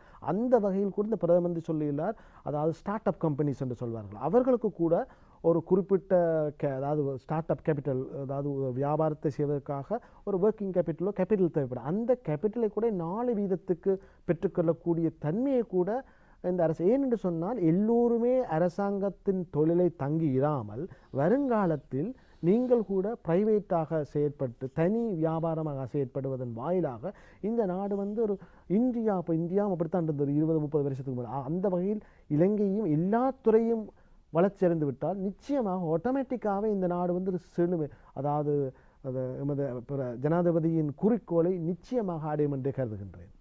அதுபோலவே வீதி அபிவிருத்திக்கு வரலாம். இப்பொழுது போக்குவரத்து சம்பந்தமாக என்ன விடயங்கள் சொல்லப்பட்டிருக்கின்றன? போக்குவரத்து அந்த வீதி அபிவிருத்தி வளர்ச்சி சம்பந்தமாக. ஆமாம், எல்லோருமே சந்தோஷப்பட்டோம். இப்பொழுது பார்த்தால் எங்கள் கூட பெருமையாக இருக்கின்றது, நமது நாட்டில் கூட ஹைவே வந்து விட்டது, ஃப்ரீவே வந்து விட்டது. என்ன சொன்னால் ஒரு 20 வருஷத்துக்கு முதல் நாங்கள் அதை கனவுகள் கூட நினைத்து பார்க்கவில்லை. கடன் எடுத்துத்தான் செய்திருந்தாலும் ஏதோ வகையில் நாம் அந்த கடனை செலுத்தி வந்து கொண்டு தான் இருக்கிறோம். அது உண்மையாக வெற்றிகரம் என்று தான் சொல்லணும். அந்த வகையில் எமது இன்ஃப்ராஸ்ட்ரக்சர் என்று சொல்லுவோம்.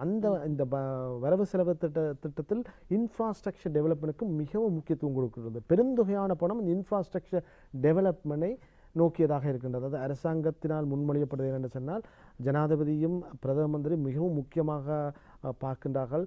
எவ்வாறு ஒரு நகரப்புறத்தில் வளர்ச்சி இருக்கின்றோ அதே மாதிரி கிராமப்புறத்திலும் ஏர்பனிலும் அந்த வகையான வளர்ச்சியை சென்றடைய வேண்டும் என்ற நோக்கத்திற்காக மிகவும் முக்கியமாக இந்த போக்குவரத்தானது இலகுபடுத்த வேண்டும். இதை கடினமான போக்குவரத்து இருந்தால் மிகவும் ஒரு பொருட்களை கொண்டு செல்லவும் முடியாது, அவசரத்துக்கு வரவும் முடியாது. ஆகவே இதை நோக்கமாக கொண்டு ரோட் டெவலப்மெண்ட் போன்றவற்றை மிகவும் விரிவுபடுத்துவதன் மாத்திரமில்லாத துரிதப்படுத்தியுள்ளார்கள்.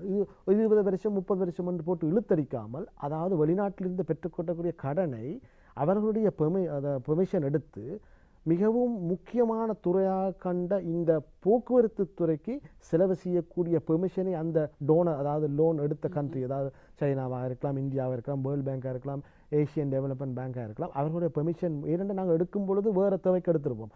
ஆனால் இந்த வரவு செலவு திட்டத்தில் அரசாங்கமானது அவர்களுடைய பெர்மிஷனை பெற்றுக்கொண்டு ரோட் டெவலப்மெண்ட் என்ன சொன்னால் ஒரு நகரத்தை ஒரு போக்குவரத்து இணைத்து விட்டு என்று சொன்னால் நீங்கள் நகரத்தை நோக்கிய மக்கள் வர வேண்டிய தேவையில்லை என்று சொல்லி இங்கே கிடைக்கக்கூடிய வசதி, ஹாஸ்பிட்டல் வசதி, கல்வி வசதி, விளையாட்டு, சுகாதாரம் போன்றவை அங்கேயும் கிடைத்து விட்டால் மக்கள் இவ்வாறான நகரத்தை நோக்கிய வரவு தேவையில்லை. ஏன்னா இலங்கை முழுதுமே ஒரு அதாவது ஒரு பார்க்கும் பொழுது முழுமையான வளர்ச்சி இந்த போக்குவரத்து மிகவும் முக்கியம். என்று சொன்னால் பொருட்களை வந்து ஒரு இடத்திலிருந்து கொண்டு போகக்கூடிய, உதாரணமாக நீங்கள் பார்த்தீங்கன்னு சொன்னால் வடமாகாணத்தில் ஒரு வகையான பொருட்கள் இருக்குது, அதே மாதிரி மலையகத்தில் ஒரு வகையான பொருட்கள் இருக்குது, அதே மாதிரி கிழக்கு மாகாணம் போன்றவற்றில் அந்தந்த நிலத்துக்கேற்ற மாதிரி பொருட்கள் விளைகின்றது. அந்த விவசாய உற்பத்திகளை இலகுவாக கொண்டு செல்லக்கூடிய தன்மை இருக்குது. அது மாத்திரமல்லாது அந்த அவ்வகையான பொருட்களை ஏற்றுமதி செய்யும் பொழுது ஏன்னு சொன்னால் அது பெரிஷபிள் ஐட்டம் என்று சொல்வார்கள். அதை நாங்கள் உடனடியாக அந்தந்த நாட்டுக்கு, மத்திய கிழக்கு நாடுகளுக்கோ அல்லது ஐரோப்பிய நாடுகளுக்கு அனுப்பும் பொழுது அந்த ஃப்ரெஷ் தன்மையாக அனுப்ப வேண்டிய முக்கியமான அந்த டிரான்ஸ்போர்ட்டேஷன், அதாவது போக்குவரத்து ஹார்பராக இருக்கலாம் அல்லது ஏர்போர்ட்டாக இருக்கலாம், அதற்கு எவ்வளவு குறுகிய காலத்தில் நாம் அந்த பொருட்களை கொண்டு செல்லக்கூடிய தன்மை இருந்தால்தான் அந்த ஃப்ரெஷ் தன்மை இருக்கும். அதே நேரத்தில் நல்ல குவாலிட்டியை கூட மெயின்டைன் பண்ண முடியும். அந்த வகையில் போக்குவரத்து மிகவும் முக்கியம். அதை உணர்ந்து பல திட்டங்களை முன்மொழியப்பட்டுள்ளது என்றே கருதுகின்றேன்.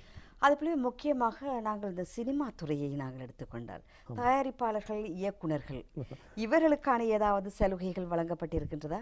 ஆமாம், இருக்கின்றது. ஆனால் மக்கள் எது எடுத்தாலும் இந்தியா சினிமாவை தான் பார்க்கின்றார்கள். ஆக இதன் மூலமாக நான் கேட்டுக்கொள்கின்றேன், நமது ஈழத்து சினிமா துறையை நீங்கள் ஏனென்று சொன்னால் எமது சகோதரத்துறையானது மிகவும் வளர்ச்சி அடைந்துள்ளது என்று சொன்னார். ஆனால் அந்த வகையில் எமது துறை சினிமாவாக இருக்கலாம், மியூசிக்காக இருக்கலாம், நாங்கள் விட்டோம் என்றே சொல்லணும். அந்த வகையில் நாம் அதை கெச்சப் பண்ணணும் என்று சொன்னால் நாங்கள் உடனடியாக வேகமாக ஓடி உலக தரத்துக்கு வர வேண்டும். அந்த வகையில் நாங்கள் வர முடியும். ஏன்னு சொன்னால் டெக்னாலஜி இருந்தால் நாங்கள் எந்த துறையும் உலக தரத்துக்கு வரலாம். அந்த நீங்கள் சொன்னதும் போல இந்த பட்ஜெட்டில் என்ன சொல்லுகிறார்கள், தனி வியாபாரத்துக்கு அரசாங்கமானது இலகு வட்டியை கொடுத்துள்ளது. ஆகவே அந்த முறையில் நாங்கள் பொருட்கள், அதாவது நமக்கு தேவையான கேமராவாக இருக்கலாம் அல்லது மியூசிக் எக்யூப்மெண்ட்டாக இருக்கலாம் அல்லது தொழில்நுட்ப, அதாவது டெக்னாலஜி, அதாவது சில சாஃப்ட்வேர்ஸுங்களுக்கு தேவைப்படும் அவ்வகையான பொருட்களையோ சேவைகளோ இதுகளை நாங்கள் வேண்டக்கூடிய தன்மை இருக்கின்றது. அது மாத்திரமல்ல, டேக்ஸ் ஃப்ரீ கூட கொடுத்துள்ளார்கள். ஆகவே 5 வருஷத்துக்கு டேக்ஸ் ஃப்ரீ என்ற முறையில் கூட இருக்கின்றது. ஆகவே இதை நாங்கள் இவ்வாறு சினிமாவையோ மியூசிக்கை நாங்கள் வெளிநாட்டுக்கு விற்பனை செய்வதன் வாயிலாக அந்நிய செலாவணியை கூட பெற்றுக்கொள்ளக்கூடியதாக இருக்கும். என்று சொன்னால் நாங்கள் யூடியூப் சேனல்லையோ போன்றவற்றை நாம் பிரபலப்படுத்தி நாங்கள் என்னுடைய இந்த காலத்தில் நாம் இந்த சோஷியல் மீடியாவை பயன்படுத்தி மிகவும் இலகுவாக கூட வருமானத்தை பெற்றக்கூடிய அந்த வருமானமானது அந்நிய செலாவணியில் இருப்பதன் வாயிலாக நிச்சயமாக வரிச்சலுகைகள் இருக்கின்றது. ஆகவே நிச்சயமாக நாங்கள் அதை உணர்ந்து, ஏன்னா நாங்கள் போகிறதில்லை, எடுத்தோடனே அந்த இந்தியா சினிமாவையே பார்த்து நாம் வளராமல் விட்டோம். ஆகவே இனி எமது நாட்டில் நிறைய டேலண்டான ஆர்டிஸ்ட் இருக்கிறார்கள். ஆகவே அவர்களுக்கு என்ன தேவை என்றால் ஒரு செல்ஃப் கான்ஃபிடென்ட் தேவை. அதுக்கு இந்த அரசாங்கமானது இலகு கடன்களை முன்மொழிந்துள்ளார்கள். அதே நேரத்தில் நீங்கள் லேட்டஸ்ட் டெக்னாலஜி ஐட்டம் எடுக்கிறதால் அதுக்கு கூட டியூட்டி கன்செஷன் கூட கொடுத்துள்ளார்கள். நீங்கள் HS கோட் என்று சொல்வார்கள். அதை நீங்கள் உங்களுடைய கன்சல்டன்ட் மூலமாக தெரிந்து கொண்டு நீங்கள் நிச்சயமாக நல்ல தொழில்நுட்ப கருவிகளை இறக்குமதி செய்யலாம் போன்றவற்றை நீங்கள் பயன்படுத்த தாழ்மையுடன் கேட்டுக்கொள்கின்றேன். அதுபோலவே மீன்பிடித்துறைக்கு எவ்வாறான சலுகைகள் வழங்கப்பட்டிருக்கின்றன வளர்ச்சிக்கு? நல்ல கேள்வி. என்று சொன்னால் எமது நாடு மீன் வளம் போல, என்னடா ஒரு தீவென்று சொல்லணும், நாலாபுறமுமே கடனால் சொல்லப்பட்டது. பிரதம மந்திரி மிகவும் சாதுரியமாக கோடிட்டு காட்டுள்ளார் இந்த வரவு செலவு திட்டத்தில். எத்தனை பேர் பார்த்தீர்களோ தெரியாது. எமது இலங்கை நிலப்பரப்பை விட எமது கடல் வளமானது கூடுதல் என்று சொல்லிட்டார். உண்மையாகவே முக்கியமான பாயிண்ட் என்று சொன்னால் எவ்வளவும் நாங்கள் கவனிக்காமல் விட்டுவிட்டோம். ஏனென்று சொன்னால் எமது இலங்கையின் முழு அளவை விட இலங்கையின் கடல் வளமானது கூடுதல். அதில் பல வகையான வளங்கள் இப்பொழுது மன்னாரில் ஆயில் இருக்குன்னு சொல்கிறார், கேஸ் இருக்குன்னு சொல்கிறார். அது மாத்திரமில்லாது பல வகையான மீன்கள் இருக்கின்றது. ஆகவே அந்த அந்த கிடைக்கின்ற மீன்கள் கூட உலகத்தில் ஜப்பான் போன்ற நாடுகளில் மிகவும் கிராக்கியான உள்ளது. ஆக அந்த துறையை அரசாங்கம் இனங்கண்டு மீன்பிடித்துறையை ஊக்குவிக்குமாக பல திட்டங்களை முன்மொழிது. உதாரணமாக அந்த கோல்ட் ஸ்டோரேஜ் என்று சொல்வார்கள். அதை அதாவது மீனை பிடித்தால் அது உடனமாக பழுதாகிவிடும், பெரிஷபிள் ஐட்டம் என்று சொல்கிறார். அவ்வாறு இல்லாமல் செய்வதற்காக அந்த கோல்ட் ஸ்டோரேஜுக்கு வட்டி, அதாவது டேக்ஸ் இல்லாமல் நீங்கள் இறக்குமதி செய்யலாம். அந்த வகையில் நீங்கள் விரிவுபடுத்தக்கூடியதாக இருக்கும். அது மாத்திரமில்லாது நீங்கள் போட் என்று சொல்வார்கள், அந்த மீன்பிடிக்க செல்வதற்காக உங்களுக்கு பல வகைப்பட்ட போட் தேவைப்படும். அந்த வகையான அதுக்கு கூட இறக்குமதி வரி இல்லாமல் செய்துள்ளார்கள். அது மாத்திரமில்லாது நீங்கள் அவ்வாறு செய்யும் பொழுது நீங்கள் அந்த துறைக்கு 5 வருஷத்துக்கு மீன்பிடித்துறைக்கு டேக்ஸ் ஃப்ரீ அதாவது மீன்பிடித்துறை சார்ந்த அக்ரிகல்ச்சர், ஃபிஷரிஸ் அண்ட் லைஃப் ஸ்டாக்குக்கு 5 வருஷம் வருமான வரியிலிருந்து முழுமையாக நீக்கப்பட்டுள்ளது. மிகவும் வரவேற்கத்தக்க. ஏன்னு சொன்னால் நாம் இவ்வளவு மீன்வளம் இருந்தும் நாங்கள் பல வகையான மீன்களை இறக்குமதி செய்கின்றோம். ஆகவே அரசாங்கம் சொல்லுகிறது அவ்வாறு இறக்குமதி செய்யப்படுகின்ற மீன்களுக்கு அதிகூடிய வரியை கொண்டு வந்துள்ளார். ஆகவே இது இம்போர்ட் சப்ஸ்டியூஷன், அதாவது இம்போர்ட்டை குறைத்தால், இறக்குமதியை குறைத்தால் மக்கள் உள்ளூரில் கிடைக்கின்ற மீன்களே போதுமானது. ஆகவே இது ஒரு உள்ளூர் உற்பத்தியை பெருக்குவதன் மூலம் அரசாங்கம் என்ன சொல்ல வருது என்றால் இறக்குமதியை குறைத்துக் கொள்ளலாம்.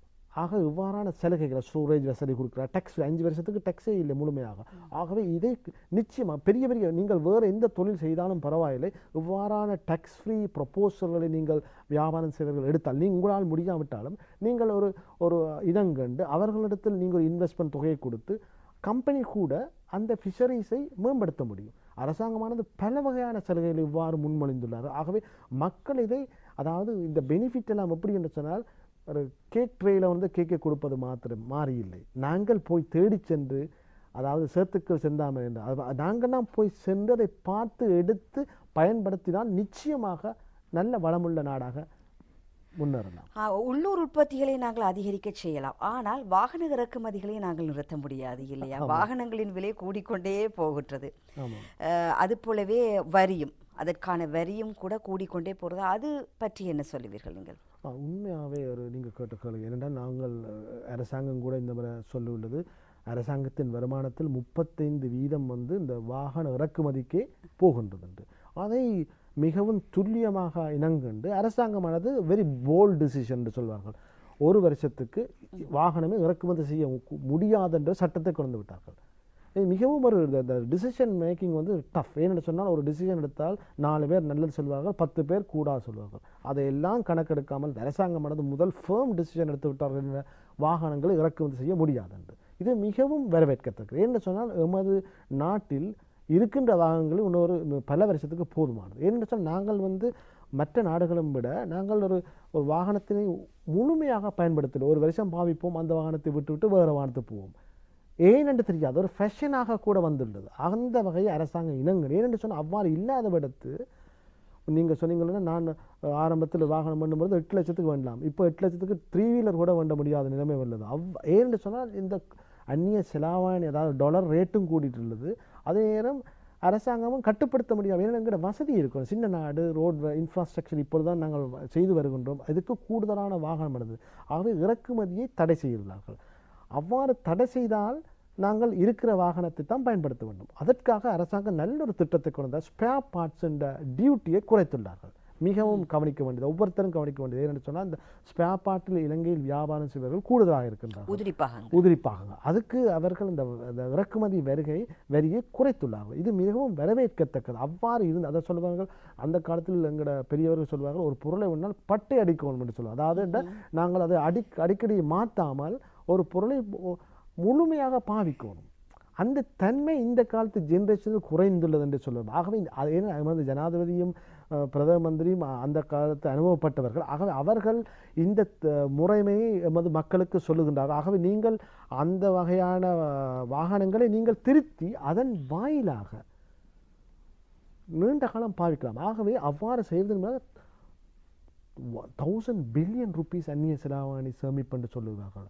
ஆகவே இவ்வாறு செய்வதன் வாயிலாக எமது அந்நிய செலாவணி வெளிப்பாச்சலை குறைக்கக்கூடிய ஒரு நல்ல திட்டம். ஏன்னு சொன்னால் நாங்கள் ஃபாரின் கரன்சி இன்கம் ஏர்ன் பண்ணாட்டியும் பரவாயில்லை, அவுட்ஃப்ளோவை குறைத்தாலே அது ஒரு வகையான இன்டிரெக்ட் சேவிங் என்று சொல்லலாம். அந்த வகையில் பெரிய நல்ல ஒரு திட்டமாகத்தான் இந்த இறக்குமதி, வாகனத்துக்கான இறக்குமதியை முழுமையாக நிறுத்தியுள்ளதும் அந்த வாகனத்துக்கு ஸ்பேர் பார்ட்ஸுக்குரிய டியூட்டியை குறைத்துள்ளதையும் நான் கருதுகின்றேன். உள்ளூர் உற்பத்தியை கொண்ட வியாபாரம் என்று பார்க்கையில் இன்னும் ஒரு முக்கியமான விடயம் ரத்தினக்கல் வியாபாரம். ஆமாம் இல்லையா? இது பற்றி கூட இந்த வரவு செலவு திட்டத்தில் பல விடயங்கள் சொல்லப்பட்டிருக்கின்றன, இந்த வியாபாரத்திற்கான சலுகைகள் பற்றி. ஆமாம். என்னோட எமது நாடு இயற்கையிலேயே வளதான் சொல்ல சொர்க்காபுரி என்று. என்னோட எமது நாட்டில் எதை தொட்டாலும் வனம், அதை நாங்கள் பாவிக்கிறோமோ இல்லையா. ஆகவே இந்த இரத்தினக்கல் வியாபாரமானது எமது ப்ளூ சஃபயர் போன்ற நல்ல கற்கள் ஜப்பான் போன்ற சைனா போன்ற வெளிநாட்டுகளில் மிகவும் கிராக்கியானதும் மிகவும் எல்லோராலும் மதிக்கக்கூடிய மாணிக்க கற்கள். அதற்கு நிறைய அந்நிய செலாவணியை பெற்றுத்தருகிற துறை. ஆக அதை இனங்கண்டு அரசாங்கமானது இந்த ஜெம் அண்ட் ஜுவல்லரி என்று சொல்கிறாங்க. அதற்கு ஏற்றுமதி செய்கின்ற துறைக்கு 3 வருஷம் பூரண வரி விலக்களித்துள்ளார்கள். இது மிகவும் வரவேற்கத்தக்கது. என்று சொன்னால் அவ்வாறு செய்வதன் வாயிலாகத்தான் எமது இரத்தின கற்கள் உலக தரம் வாய்ந்தது.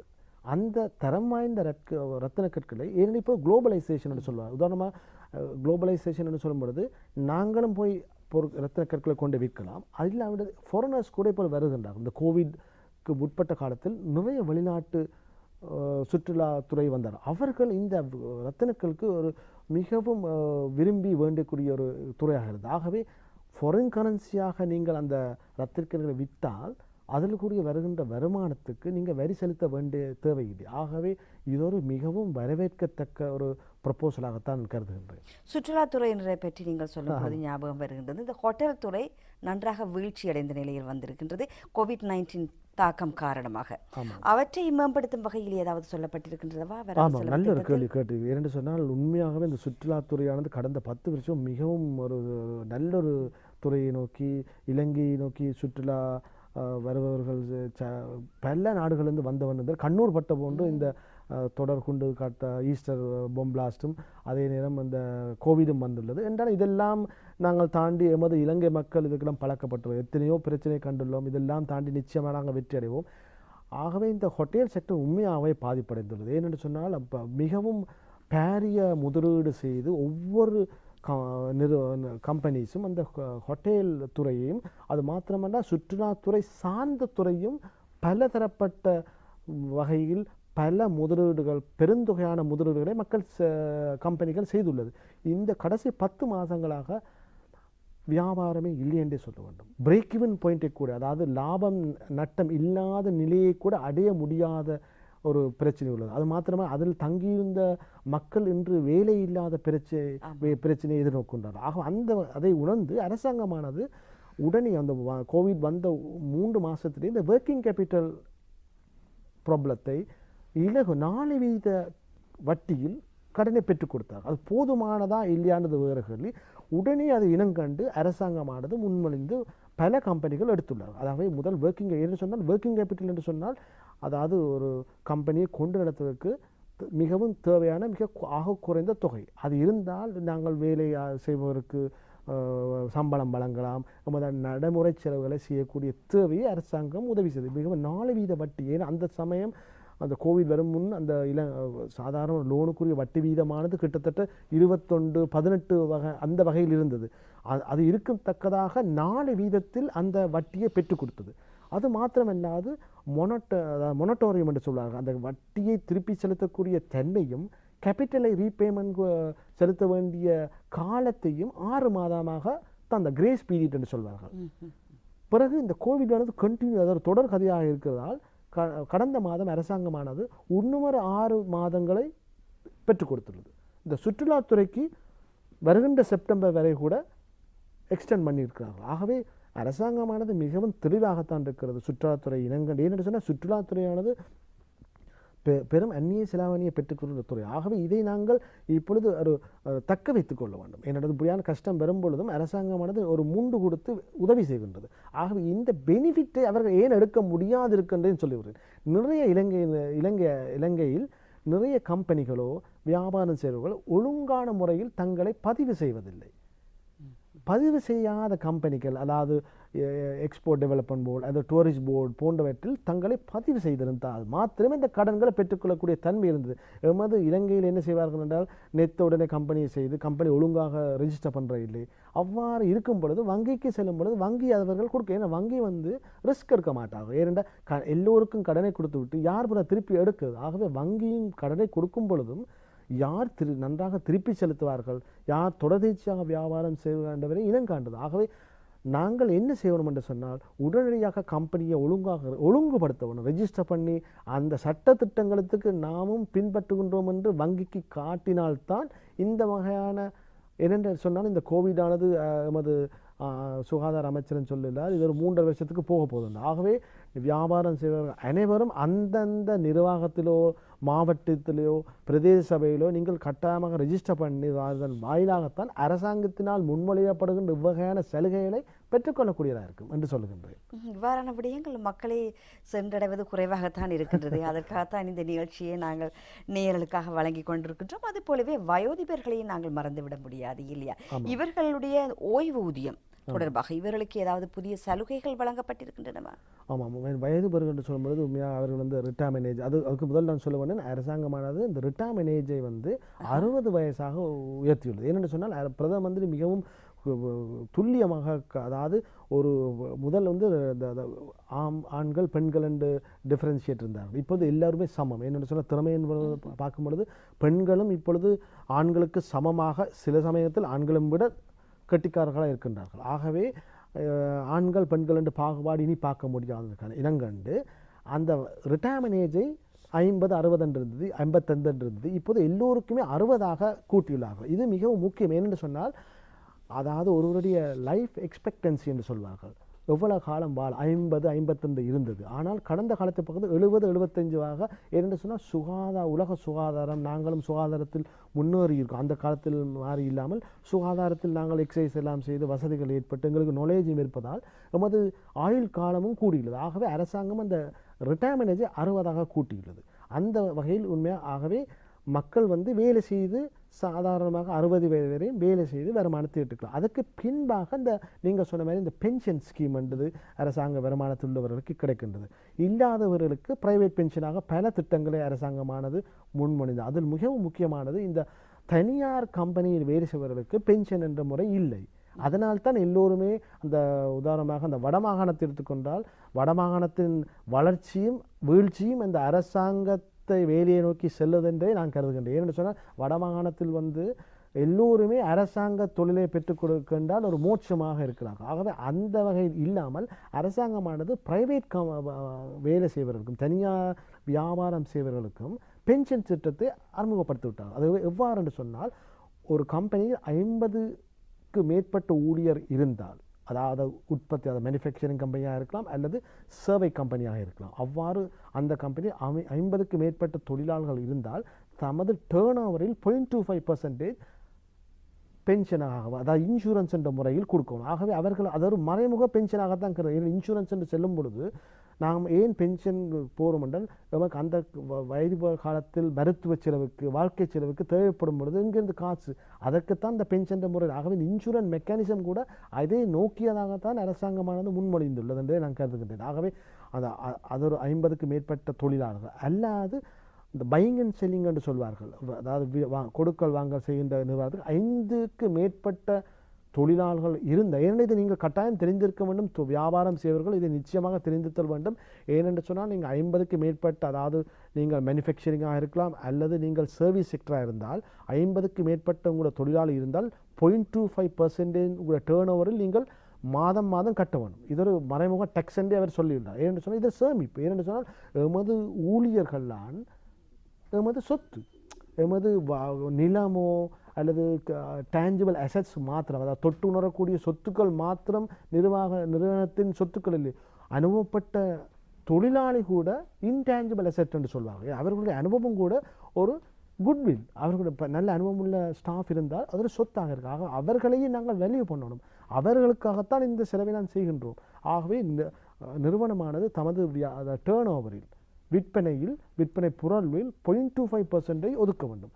அல்லது நீங்கள் பையிங் அண்ட் செல்லிங் இருந்தால் 5க்கு மேற்பட்ட தொழிலாளர் இருந்தால் உங்கள் டேர்ன் ஓவரில் 0.25% நீங்கள் மறக்க வேண்டாம். என்று சொன்னால் நீங்கள் இதை விட்டு ஜனவரி 1 வரப்போகின்றது அல்லது ஏப்ரல் 1 முன்மொழிவானது அமுல்படுத்த உள்ளது. ஆகவே நீங்கள் இதை செய்யாத விடத்து டேர்ன் ஓவர் நீங்கள் 100 மில்லியன் என்று சொன்னால் 0.25 நீங்களே பார்த்துக்கொள்ளுங்கள். ஆகவே ஒரு வருஷமாக சேர்ந்து வரும்பொழுது கஷ்டமாக இருக்கும். ஆகவே இதை நீங்கள் உங்களுடைய கன்சல்டன்சியுடன் கதைத்து அந்தந்த மாதத்தில் கட்ட வேண்டிய திகதிக்கு முன்னதாக நிச்சயமாக கட்ட தாழ்மையுடன் கேட்டுக்கொள்கின்றேன்.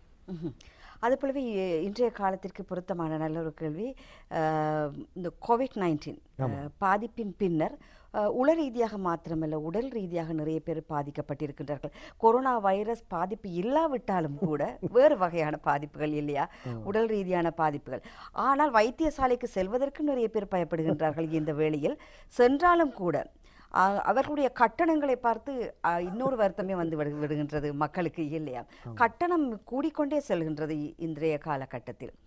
அந்த வகையில் வைத்தியத்துறைக்கு, அதாவது மக்களுடைய சுகாதாரம் தொடர்பான ஏதாவது புதிய திட்டங்கள் வகைப்படுத்தப்பட்டிருக்கின்றனவா இந்த வரவு செலவு திட்டத்தில்? ஆமாம், அரசாங்கமானது பெருந்தொகையான பணத்தை, அதாவது பட்ஜெட் அலோகேஷன் என்று சொல்வார்கள், பெருந்தொகையான நிதியை சுகாதாரத்தை நோக்கிய செலவாகத்தான் கருதுகின்றார்கள். அது மாத்திரமல்லாது கோவிட் வந்த உடனேயே அந்த பிஓஐ கம்பெனிக்கு அரசாங்கம் கேட்டுக்கொண்டார்கள், உங்களால் முடிந்தால் நீங்கள் எங்களுக்கு அதாவது கிஃப்டாக அந்த பிசிஆர் டெஸ்ட் செய்கின்ற எக்யூப்மெண்ட், அதாவது ஹாஸ்பிட்டல்ஸுக்கு என்ன தேவையான எக்யூப்மெண்ட் இறக்குமதி செய்து தர கேட்டுக்கொண்டார்கள் டியூட்டி ஃப்ரீயில். அதற்கு கூட அரசாங்கம் அந்த வகையான செலவுகளை டிடக்டபிள் எக்ஸ்பென்சஸாக கருது. டிடக்டபிள் எக்ஸ்பென்சஸ் சொன்னால் லாபத்தை கணிக்கும் பொழுது அதையும் செலவாக கழிக்கலாம் என்ற முன்மொழிவு இப்பொழுது இந்த வரவு செலவில் கொடுத்துள்ளார்கள். இது மிகவும் ஒரு அவதானமாக பார்க்கும் பொழுது தான் இது இந்த பெனிஃபிட் எடுக்கலாம். ஆகும் அந்த வகையில் அரசாங்கமானது மக்களுடைய சுகாதாரத்தில் கவனமாக இருக்கின்றது. ஏனென்று சொன்னால் சிவர் இருந்தால் தான் சித்திரம் பெறுகிறோம். ஆகவே நல்ல குவாலிஃபைடாக வந்து நீண்ட நாட்கள் வாழ முடியாவிட்டால் அந்த மக்களிடம் வளம் வீணாக போகும். அந்த வகையில் இனங்கண்டு அரசாங்கமானது நல்ல சுகாதார திட்டத்தை உருவாக்கல. அது மாத்திரமல்லாது நான் ஏற்கனவே சொன்ன பொழுது இன்சூரன்ஸ் ஸ்கீமை அவர்கள் கொடுத்துள்ளார்கள்.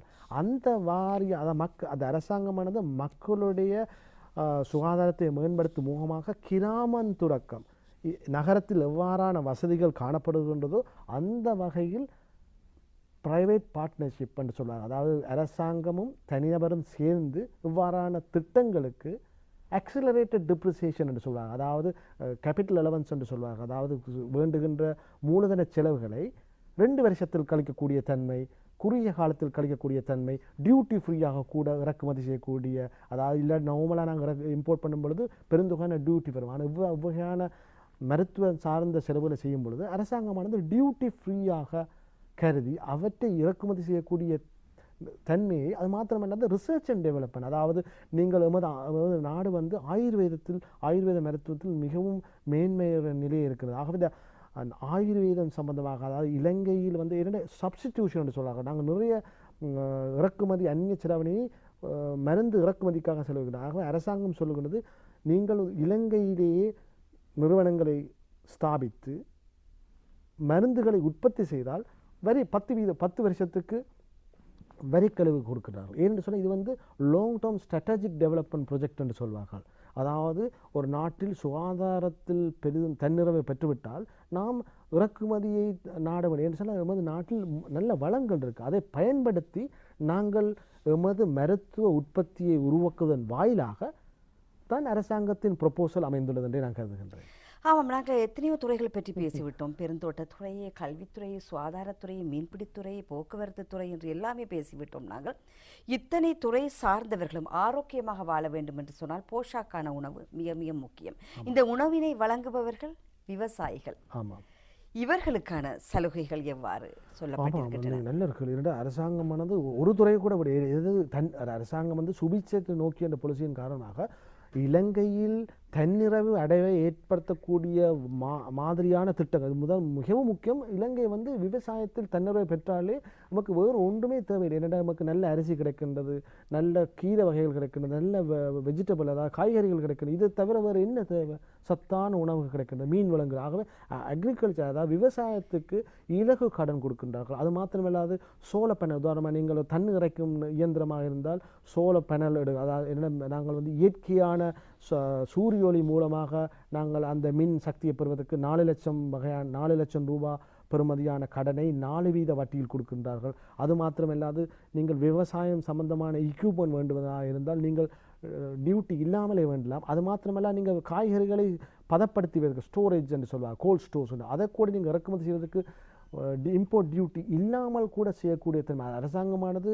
அதாவது ஒரு அப்பா அம்மா போன்று ஒரு பிள்ளைக்கு அப்பா அம்மா எவ்வாறு ஒரு பால் கொடுத்து சீராட்டி பாராட்டி வளர்ப்பது போன்று விவசாயிகளுக்கு பல காப்புறுதி திட்டத்தை கொண்டு வந்துள்ளார்கள். அதே மாதிரி இறக்குமதி சலுகை கொடுத்து நல்ல, அதாவது சில எமது நாட்டு இஞ்சி மஞ்சள் உடனடியாக வரும் வகையில் இறக்குமதி தடை வருது. ஏன்னு சொன்னால் எமது நாட்டில் நிச்சயமாக செய்யக்கூடிய தன்மை இருக்கின்றது. உளுந்து உற்பத்தியை கூட நாங்கள் விரிவு செய்யணும் என்று சொன்னால் இப்பொழுது உளுந்தாலும் 1500 ரூபா. இதை நாங்கள் கூட செய்ய முடியாது என்று இந்தியாவிலிருந்து வருவர்கள் கேட்கிறார்கள். இவ்வளவு நிலத்தை வைத்துக்கொண்டு இவ்வளவு வளத்தை வைத்துக்கொண்டு நாங்கள் எமது விவசாயிகள் பெரும்போகம் சிறுபோகம் என்று கூட அந்த கருத்து செய்தார்கள். இப்பொழுது சிறுபோகத்தை விட்டு விட்டார்கள். ஆகவே இவ்வாறான அரசாங்கம் என்ன செய்து விட்டார்கள் என்று சொன்னால் இந்த சில இறக்குமதி, அதாவது விவசாய இறக்குமதியை தடை செய்துள்ளார்கள். அவ்வாறு செய்வதன் வாயிலாக நாங்கள் என்ன செய்வோம், எமது தேவைகளை நிறைவேற்றி செய்வதற்காக உள்ளூரில் உற்பத்தியை நோக்கி செல்கின்றோம். இதற்கு கோவிட் வந்த காலத்தில் நாங்கள் பார்த்துப்போம், பிரதம மந்திரி அந்த வீட்டு தோட்டத்தை ஊக்குவித்தார். ஆகவே இப்பொழுது நாங்கள் கூட ஒரு பொற்சட் இருந்தால் கூட நாங்கள் பசலைக்கீரை கூட போட்டு செய்கிறோம். ஆகவே இது கூட ஒரு விவசாயம்தான். ஆகவே நாங்கள் தன்னிறைவு ஒரு சிறுதுளி தான் பெருவழி என்று சொல்லுவாங்க, பெருவெள்ளமாக உருவாகும். ஆகவே ஒவ்வொருவரும் தங்கள் கிடைக்கக்கூடிய பயிர்களை செய்து அதன் அரசாங்க திட்டங்களை நீங்கள் நிச்சயமாக பயன்படுத்தினால் அதுக்கு நிர்ணய விலையை கூட தீர்மானித்துள்ளார்கள்.